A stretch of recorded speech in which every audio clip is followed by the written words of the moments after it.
চট্টগ্রামের খুচরা বাজারে নিত্যপণ্যের দামে চলছে ওঠানামা। ৮০ থেকে ১০০ টাকা কেজির নিচে মিলছে না কোনো সবজি। নানান অজুহাতে বেড়ে চলছে প্রায় সব ধরনের মাছের দাম। তবে মুদিপণ্য সহ মুরগি আর ডিমের দাম কিছুটা কমেছে। রিয়াজউদ্দিনের প্রতিবেদন, জানাচ্ছেন তাহসিন তারিন। চট্টগ্রামের আগ্রাবাদ, চকবাজার, বহদ্দারহাট, পাহাড়তলী সহ সবখানেই বেড়েছে সবজি ও মাছের দাম। বেগুন, করলা, চিচিঙ্গা, ঢেঁড়স, কাঁকরোল সহ সব সবজি বিক্রি হচ্ছে ৮০ থেকে ১০০ টাকা কেজিতে। মাছের বাজারেও একই চিত্র। আগের চেয়ে বেশি দামে বিক্রি হচ্ছে প্রায় সব ধরনের মাছ। কাঁকরোল আগে নিয়েছিলাম যে ৫০-৬০ টাকা করে, আজকে ১০০ টাকা হয়েছে। তিত করলাও একটু বাড়তি দেখছি।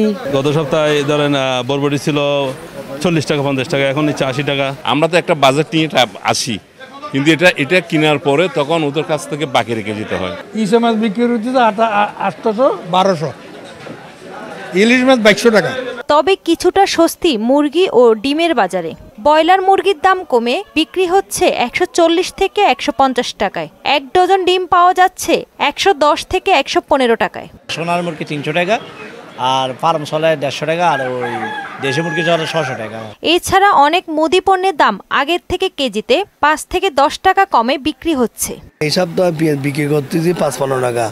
গত সপ্তাহে আদা ছিল ১৪০ টাকা, এই সপ্তাহে ১২০ টাকা। রসুন ছিল ১৬০, এই সপ্তাহে ১৫০। বাজার নিয়ন্ত্রণে নিয়মিত মনিটরিং প্রয়োজন বলে মনে করেন সাধারণ মানুষ। তাহসিন তারিন, মোহনা সংবাদ।